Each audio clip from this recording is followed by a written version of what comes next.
So let me get right into the series this morning. It's a new series. It's a short 2-week series I'm doing this week and next week. And it's called Refresh. And the concept behind this is we're at the end of summer, and we've had a lot of great summer vacations. We've kind of slept in a little bit, maybe overate a little bit, traveled a lot. And now we're heading back into routine again. It's back to school. We're heading into the fall, and we're kind of resetting our lives. And we got to sort of refresh. And sort of the launch verse for this, and where I want to start off is in Philippians chapter 3, and in verse 12, he said, "Friends, don't get me wrong. By no means do I count myself an expert in all of this, but I've got my eye on the goal where God is beckoning us onward to Jesus." How many know that God's calling you? He's beckoning you onward to Jesus. He said, "I'm off and running and I'm not turning back. So let's keep, look at this, focused on that goal." Those of us who want everything God has for us. Is there anybody here who wants everything God has for them? Come on. I mean, sometimes we're selling ourselves short. Like, God's got some great plans for you. Don't buy into the lie of religion that God's your enemy and that God's not for you. Not only is he for you, he's your father, and he has good things in store for your life. Everything God has for us. If any of you have something else in mind, like maybe there's something else going on, something less than total commitment, God will clear your blurred vision. That's kind of what I'm trying to accomplish today. I want to clear your blurred vision. You take off the glasses, clean them off a little bit, refresh our lives. You'll see it yet. Now here it is. Now that we're on the right track, let's stay on it. And here's what I want to talk about. We're running on a track. And let's make sure we're running on the right track. And we're exerting all this energy. We're putting all this out. But maybe we're exerting energy on the wrong things in life. And that's why we're calling this series Refresh. If we could just change a little bit, make an adjustment, and get on the right track. And if there's ever an issue that our culture deals with today, if there was ever an issue that probably all of us in one way or another deal with that keeps popping up over and over and over again, it's the issue of we live overstressed lives. We're stressed out in our lives today. We're trying to do too much. We're worn out at the end of the day. We're just struggling with challenges. We're struggling with issues. And the Bible speaks to that. Don't buy the lie from anybody that the Bible is out of date. It's an archaic book that has no value today. Let me just say to you, yes, the Bible was written by 41 men who wrote it, but authored by one God. And God authored this book, and it's a lie that can speak to the issues of your life. And we buy into this lie that there's nothing in the Bible that can help me today. And in fact, Jesus, if you read Matthew, Mark, Luke, and John, he was very famous. He was really good at dealing with the issues of the day. And he dealt with some theology and Old Testament stuff, but he really dealt with where they were in dealing with issues of the day. So today I want to unpack the thought of how do I get rid of stress in my life? And what does the Bible say about that? Because it's showing up over and over and over again. In fact, I'm not surprised by it, because 2 Timothy said, "But understand this, that in the last days," how many know we're living in the last days, "and there will come times of stress," which is really where a lot of us live today. We're living these times and times of stress. And in fact, doing some research and getting ready for this, I was doing Google and reading different things.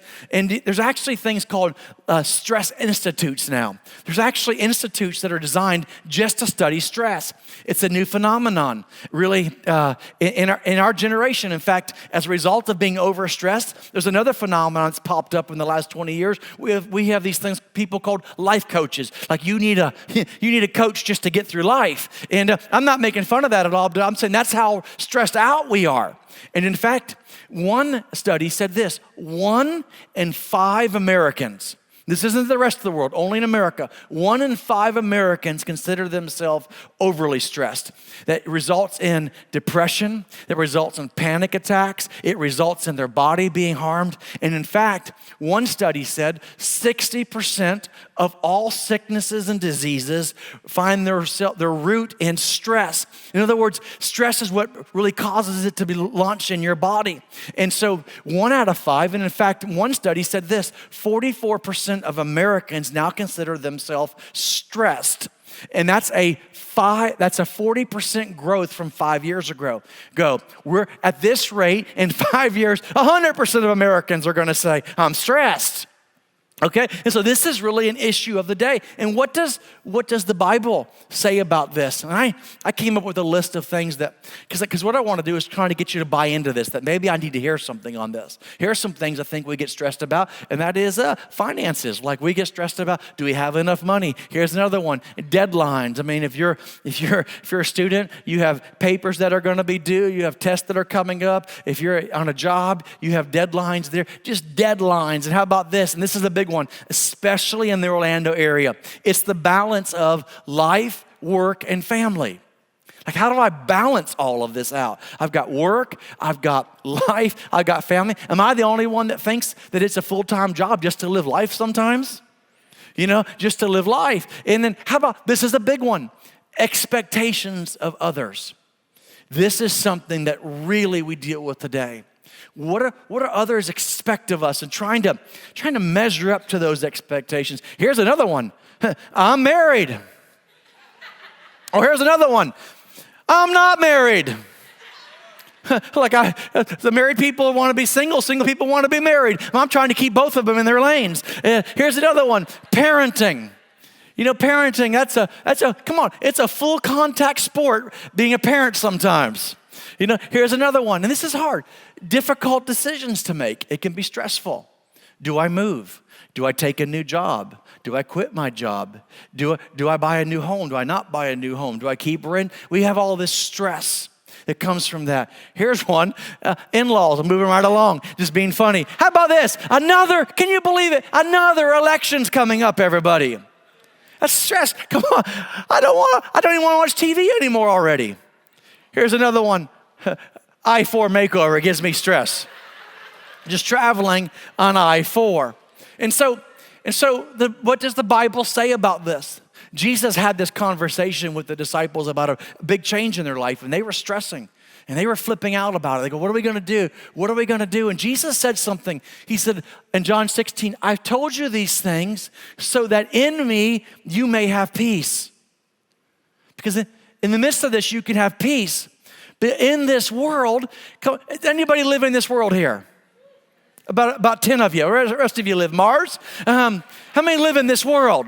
He said, if you live in this world, here it is. These are the words of Jesus. You will have trouble.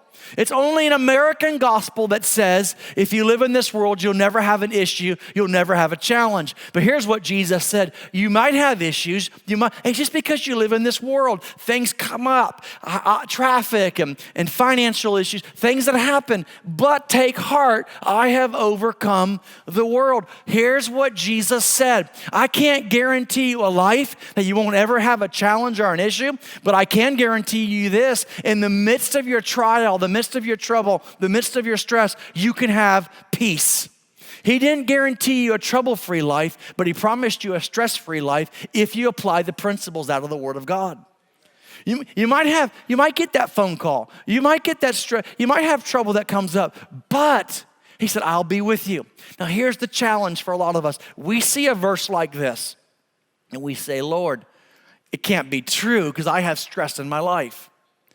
I mean, I know I have trouble, that's obvious, but where's this peace thing that you're talking about? And I want to bring you through a verse that's found in the book of Philippians. I'm kind of setting this up because I'm trying to unpack this, and what I'm trying to do, if you're wondering what I'm trying to do, I'm trying to get buy-in right now from you that, hey, you have stress. We have trouble, we have tests. We can have peace if we want it. But here's what we have to do. Philippians chapter 4 and in verse 9 says, whatever you have learned or received or heard from me or seen in me, notice this, put this into practice. And if you do, and the God of peace will be with you. And we're wondering, why are we not getting peace in our life? It's a promise that's ours. Why? Like we want this, right? And here it is. We have to put it into practice. You know, I turned 52 this year. And one thing I don't like about turning 52 is you can't keep eating like you did in your 40s.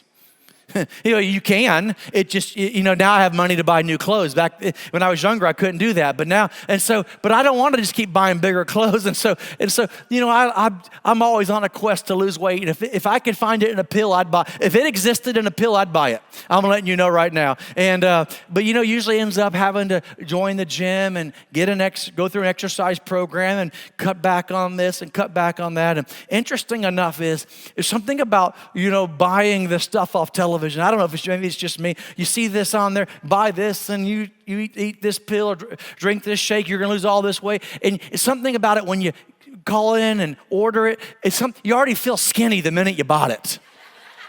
You know what I'm talking about? Like you sign up for the gym, like I signed up for a 1-year program and I already feel skinnier. I know I'm not, but I feel like it. And that's the problem at the church today. We hear a message, a promise that's ours, and we think, well, it's ours, then it's automatically mine. But here he said, if you want this promise, you got to do something. You got to put these principles into practice so you can have the peace that you want. And I feel truly I want you to hear me. We get stacks of prayer requests every week. At the beginning of the year, we 1 week, I got a stack of them and I took them in my office. And that week in particular was in January. A lot of prayer requests were coming in for the beginning of the year. And that week there's about 500 of them. And I took them and I read through each one I have a little couch in my office. And I sat there on the couch and read them. And man, I'm not going to lie to you. Dean and I read these and man, I felt tears coming down my eyes. And the amount of pain and the amount of stress that people are going through. It just broke my heart. I remember I cried out to God for you. And this is sort of where this message came from. I don't want you to keep living in the same life that you're living in because the Bible has answers. Even though you're not guaranteed not to ever have a problem in your life, you are guaranteed that God will be with you and you can have peace. And there's a psalm in the book of Psalms chapter 62 that really describes this. And it's so prophetic. And that's why I love reading the Bible, and it's like the only book that's so alive that you just want to read it because it'll speak to you where you are in life that day. And if you'll read it that way, it's just amazing how the Bible can do that. And as I'm reading and getting ready for this, here's a psalm, Psalm 62. He says, "Find rest, O my soul." And I think that's what we want. We're looking for rest, everybody, our soul. And you're going to find this in God alone. My hope comes from him. He alone is my rock. We're looking for someone else to be our rock. We're looking for, the government to be our rock, or our spouse to be our rock, or our kids. If I could just have kids, then life will be happy. And if I could just get this house, life will be happy. And if I can just get married, I'll be all right. But he said, God alone is your rock in my salvation. He is my fortress. I will not be shaken. My salvation and my honor depend on God. He is my mighty rock. He is my refuge. I was talking to a businessman some time ago, and this is a very successful businessman in the greater Orlando area. And if I call out his name, some of you might even know it. Attends our church, and not here a lot, but does come, and I communicate with him often. And he owns multiple companies around the world and flies at different places. And he said, I got to get back to church. And I said, yeah. We missed you. He goes, I'll be honest with you, because I don't know why I don't just fly in just to go to church. He said, because when I walk through those doors and sit in that service, he goes, it's like a refuge to me. He says, I can't explain it, but my mind clears out. I reset my priorities. He said, just something about being at East Coast and sitting in service during worship. He said, there's just something about it for me that it's like a refuge to me. And I get rid of all my problems. And he said, I got to get back just to get in my refuge. Which I think, and I'm so grateful that we have a church that's like that for you, that you can come and it'll be a refuge for you. But the reality of it is I don't want just Sunday morning to be a refuge. I want your Monday through Saturday to be the same for your life too. And he said, let that be your refuge. Trust in him at all times. O people, pour out your hearts to him, for God is our refuge. And then it uses this word, Selah. Selah is a Hebrew term. It's a musical term. It's used about 77 times, I think, in the book of Psalms. And it's a word that we would say a definition of it is to think about, to ponder. Like let these things sink in. Actually, the term, the literal definition of it is in practice, in practical terms, it's like 'cause all these psalms are written as songs, and they would sing to them with a band or instruments. And what this word Selah means is quit talking, quit singing, let the band keep playing, think about what you just sang. And that is this: trust in him at all times, O people, pour out your hearts to God. He's our refuge, Selah. Think about that. He said, low-born men are but a breath. He's talking common men. You're just but a breath. Your life, James says it like this: your life is but a vapor. Your days are numbered. The high-born, the successful people, the people that we think are successful, that own the big homes, that have the titles, that are, we call them celebrities today, their life's nothing but a lie. You bought into the wrong definition of success. If you think being wealthy or having a title or owning a certain car or driving a certain car is success. He said, if weighed on a balance, they are nothing. Like he said, you can put the common man and the rich man, the common man, the successful person on a balance, it all equals out. Really, their lives are nothing. Together, they are only, here it is, a breath. Do not trust in extortion or take pride in stolen goods. Though your riches increase, do not set your heart on them. And in this psalm, these 5 verses, he's talking about rest for your soul. I see in there are three things he talks about that are really sources of stress. 3 things that the Bible prophetically, through a psalmist thousands of years ago, really describe where our culture is today. And there's 3 things, and probably you can relate to all 3 of these things as major sources of stress, culprits of stress, if you will. And here they are. If you're taking notes, write these down. 3 sources of stress. Number 1, and I think all of us are going to agree with this one. He said right away, he said, don't put your trust in anyone. Here it is, we have relationship stress.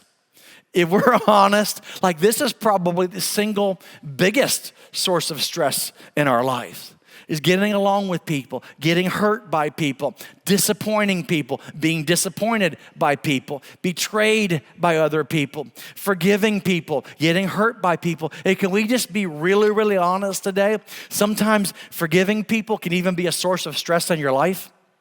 It's almost like this. Can we be honest? Like they did you wrong, but because of your faith in God, you're required to forgive them, and you feel like there's no justice. Come on, I'm preaching right where you live, I know. There's no source of justice, because if I have to forgive them, like God, how are they going to get away with that? And that's where you have to remind yourself, God's one of my favorite verses, vengeance is mine, says the Lord. Honestly, it's the truth.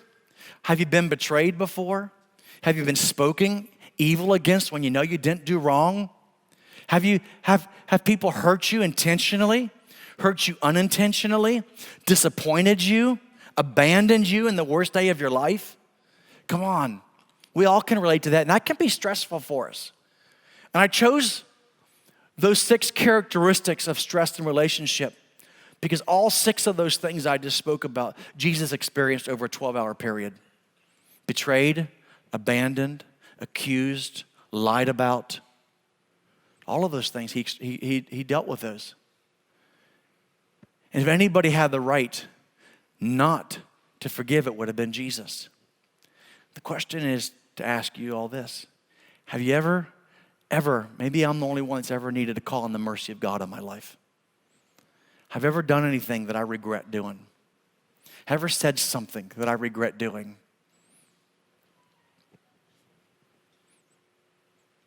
Because the Bible says all have sinned. All of us make mistakes.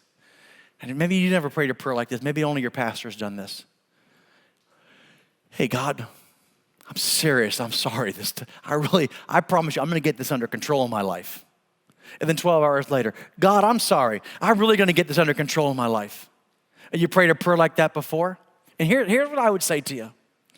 Whenever you're tempted, because all when you hold back all that unforgiveness, and you hold and you will not offer forgiveness to people, all that does for you, everybody, it produces stress in your life.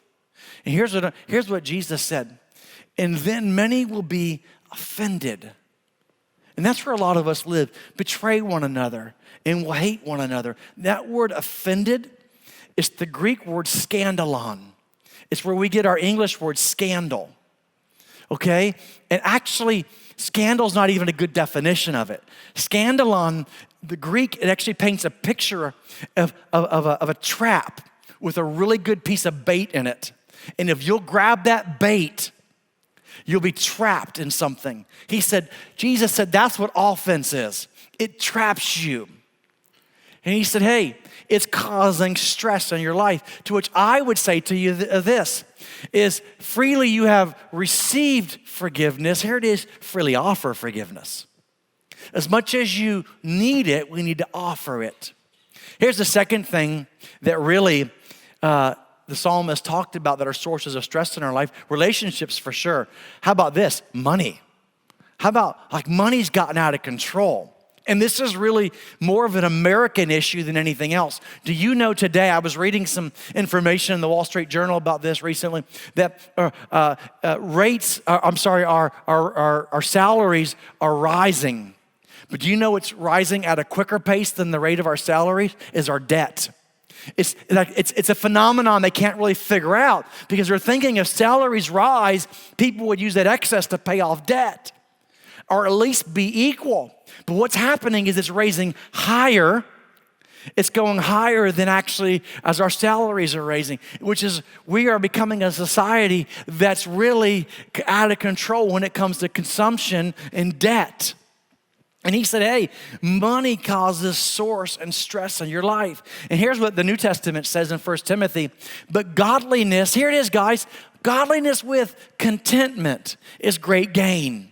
For we brought nothing into the world and we can take nothing out of it. Here's what he's saying. I never see a U-Haul behind a hearse. When you leave this earth, you're not taking any of this with you. We kind of bought into that lie. He said, and we can take nothing out of it, but if we have food and clothing, hey, we'll be content with that. And here's the issue. Money's not the issue, guys. Having money, having a lot of it is not the issue. Wanting to be blessed is not a problem for God. God doesn't care about you having any of that. Here's what he said, but those who want to get rich fall into a temptation. And here it is. This describes our culture today. We fell into a trap. That if I can consume and get more, if I can just get one more thing, I'll be happy. And so we're living a life today where we have to make and work and get. We can't ever say no to anything because we got all these bills that we've paid. And he said, hey, you got to do something about it. You fall into a trap. And then many foolish and harmful desires that plunge people into ruin and destruction. And here's the issue. Money's not the issue. It's the love of money is the root of all kinds of evil. It's the love of it, your relationship with it. Some people eager for money, here's the end result. You wandered from the faith. This is affecting a lot of areas of your life. And you've pierced themselves with stress, with many griefs. A lot of us, that's where we're living today. We've pierced ourselves with many griefs because our money's gotten out of control. And at some point in your life, you got to get real serious about it. Someday has to be the day when you say, I'm going to attack the budget in my life. I'm going to attack the issues of my life when it comes to finances. I'm going to get out of debt. I'm not going to live that way and do whatever I want, I get and pay for it later. I'm going to make a decision. And Dean and me, we had to do this in our life at different times. We said, okay, we're going to get control over this where we don't have to live paycheck to paycheck. We don't have to live absolutely needing that next paycheck. That's not God's plan, everybody. So here's what we got to do.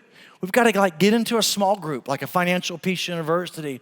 We got to meet with someone and that can coach us through these things and walk us through. I encourage you, get in a group because this is a source of stress on your life and it's costing you too much. The third thing he said was this, is your time. Time, we're getting too busy. And if you could ever describe an area of our life that causes more stress for us. It's our schedules. There's every arena of our life that we've got to work on and get under control. And that is, everybody, we are too busy. Listen to your pastor for one moment, if you would. I'm going to put on my pastor hat right now. And I'm going to speak to you as plain as I know how. And I'm going to tell you what I feel like is an issue for really a lot of Americans today.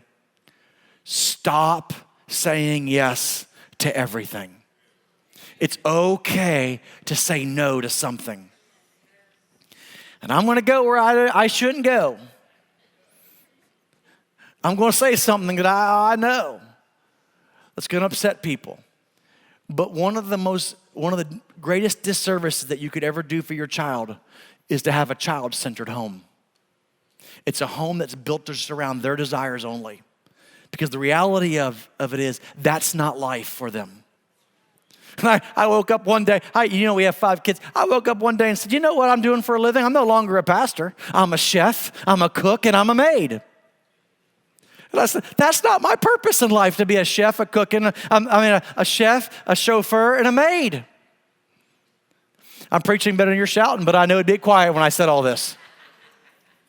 Let me get my notes so I can figure out where I was going to say. We have to figure out and focus on what life is really about. And then out of that, we base our schedule on that. Our schedule has to be focused on what is important. Let me take you back to a verse. Let me set this up for you. It's found in the book of Daniel. So you read through the book of Daniel, interesting book. In Daniel chapter 4, they're having this party. Having this big party, it's a big long feast, and they're partying and they're drinking and all this. In the middle of this feast, all of a sudden on the wall, the King James says there's a hand writing on the wall. I don't know what that looked like, if you know what Daniel saw, but it was like, I don't know if it was the Addams Family hand that came out of the box and went up there or something. I don't know, but what I'm saying is all of a sudden there's these words on the wall, which in the Hebrew, these are the words. This is the message that was written. Mene, mene, tekel, parson. And then Daniel interprets those words. This is what these words mean. Mene means numbered. God has numbered the days of your reign and has brought it to an end. He's saying is, hey, your days are numbered, everybody. Like, I want you to know that. Hear me. Your days are numbered. You get 24 hours a day, 7 days a week, but you don't get to live forever. Like, your days are numbered. You need to know that. Tekel means weighed. You have been weighed on the balances and have not measured up. Parson means divided. Your kingdom has been divided and given to the Medes and the Persians. This is what he said. Your days have been numbered. You have been measured. And you're not measuring up to what God wants. Life's out of control. Life's not balanced for you. And because of that, your kingdom's going to be divided. Here's what he's saying. If you don't do something, it will cost you something. You just can't keep doing this with relationships and with your finances and with your time. It's wearing you out, stressing you out. You're not going to fulfill your purpose for your life. We have to fulfill our purpose for our life. And if we're just doing everything, we're not going to do what God's called us to do. Years ago, we were building this church, this location here. It was our second building we had built. And I had a pretty first 12 years of ministry for Dean and I were pretty harsh going. We moved overseas, helped start a school and a church over there, traveled. I traveled well over 1 million miles over a period of a couple years. For 8 years, I was gone about 30 to 40 weekends a month from Dina and from my younger kids. Started a Bible school, saw a couple thousand graduates come out of that Bible school, oversaw a missions program in 28 nations at one time, stayed pretty busy, moved here to Orlando, and kind of took a couple months to kind of reset my life, started East Coast Believers, and then we got right back into it again. We built that facility over on 436. It was a smaller facility, went to 3 services pretty quickly in there, got really, really busy, and then we started to build this building, and that in and of it itself was a stressful thing. We were about $400,000 over budget, then additional $450,000 after that. And so that's just a cool million, everybody. And no big deal. And in the midst of all that, I was consulting, working with other churches. I was traveling some, and I'm married, have 5 kids. And in the midst of all this, Dina says to me one day, "You better slow down." I said, "Honey, I'm Superman.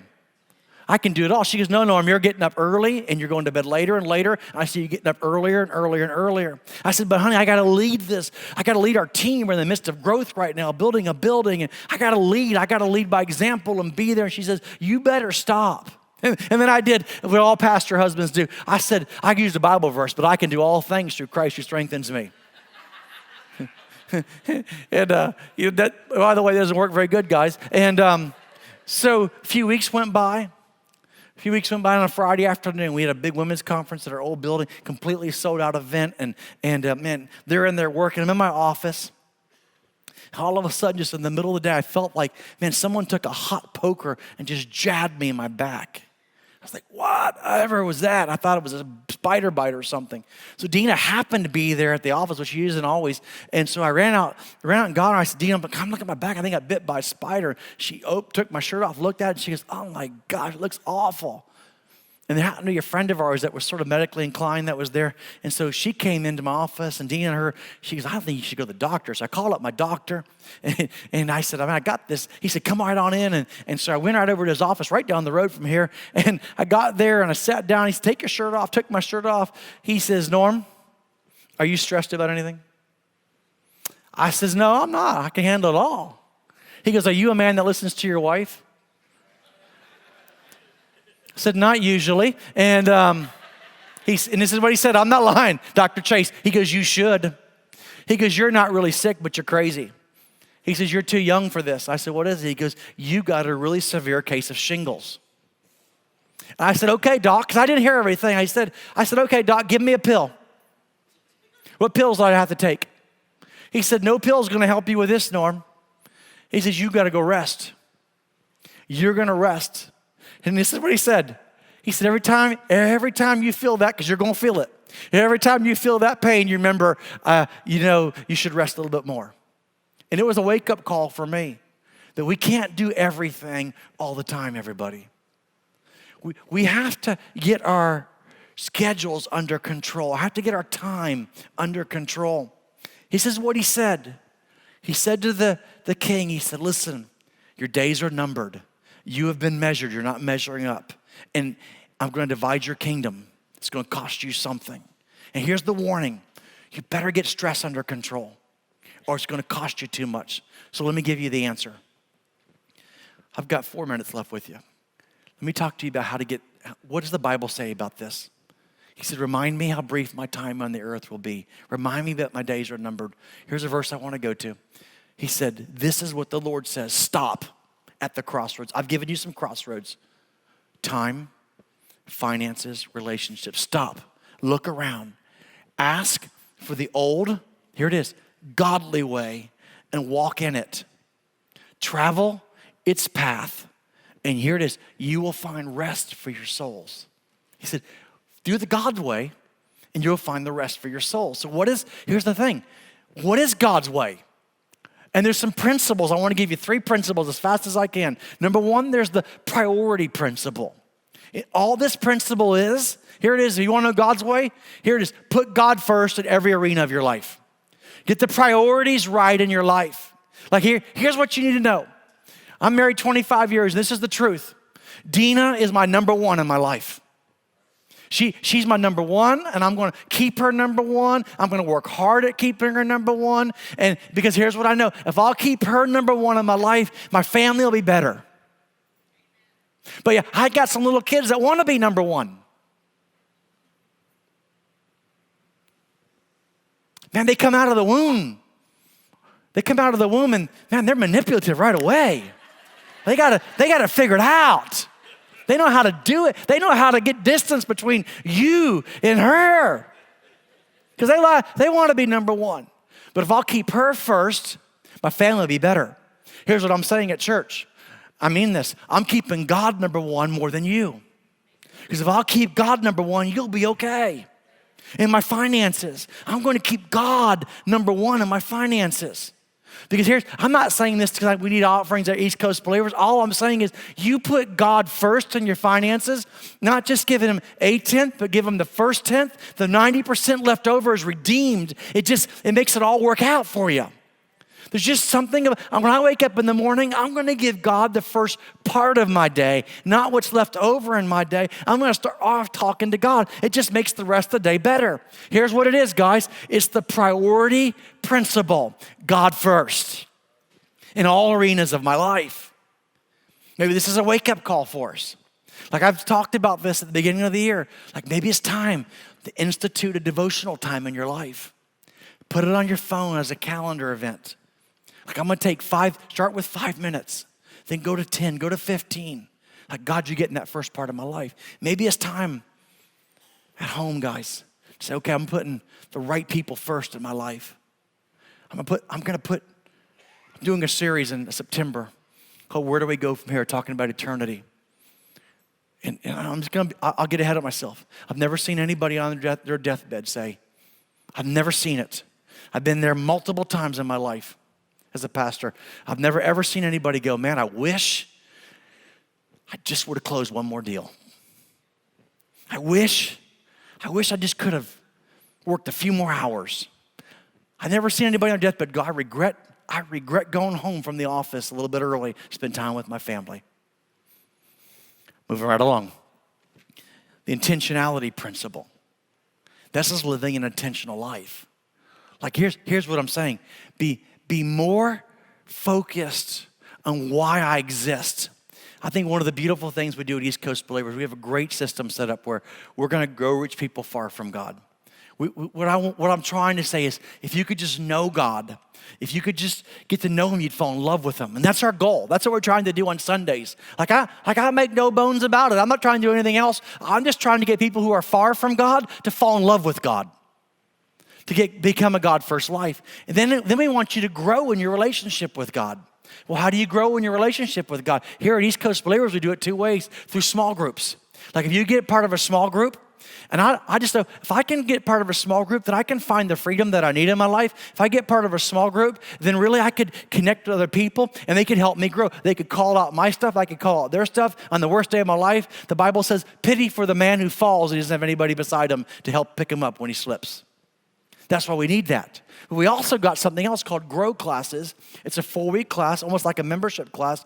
And in fact, it's going on. Shameless plug right now. I'm going to give it to you. Yeah, we have it going on right now. And in another room right now are people that say, hey, I don't want to just go to church. I want to belong to church. But belonging to a church doesn't mean you sign up as a member and just sign up and I'm a membership, I agree to the covenant. None of that. No. We want you to know what you're a part of, but also in this, we help you discover your purpose.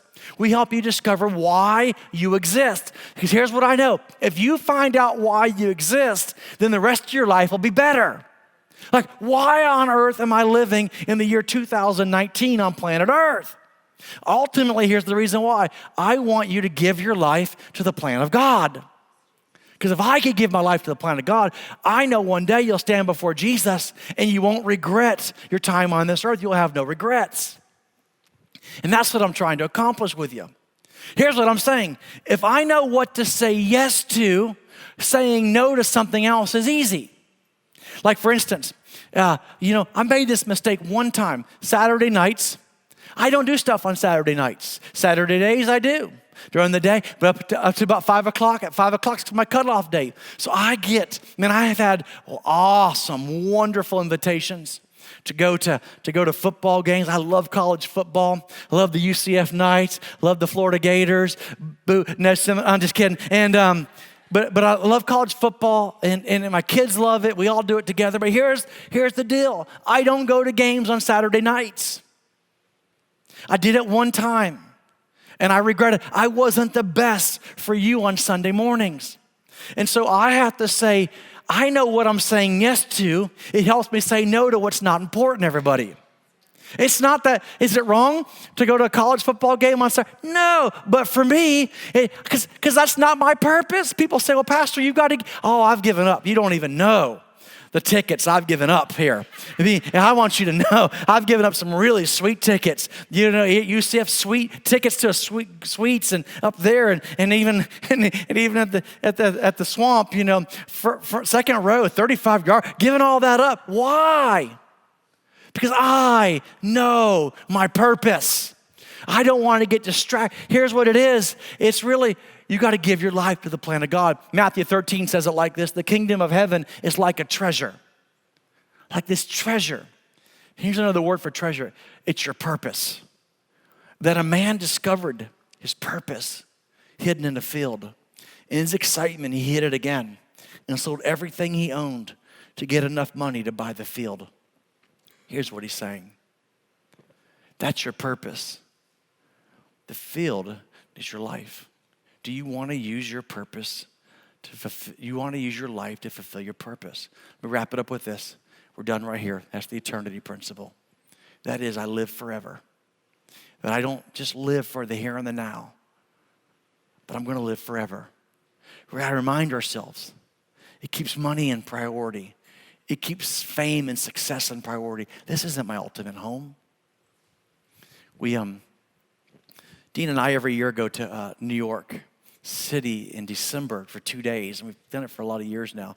And we go without the kids, and we come back. We have so much fun, and by ourselves, and we shop and we overeat. It's amazing how much fancy restaurants you can eat in without 5 kids towing along. And we just date and shop and all this sort of stuff. And we come back and tell the kids what a great time. We stop at Tiffany's, and because I'm not spending all that money on them, I got money to spend on Dina. And they all want to go, and I always tell them, no, you're never going.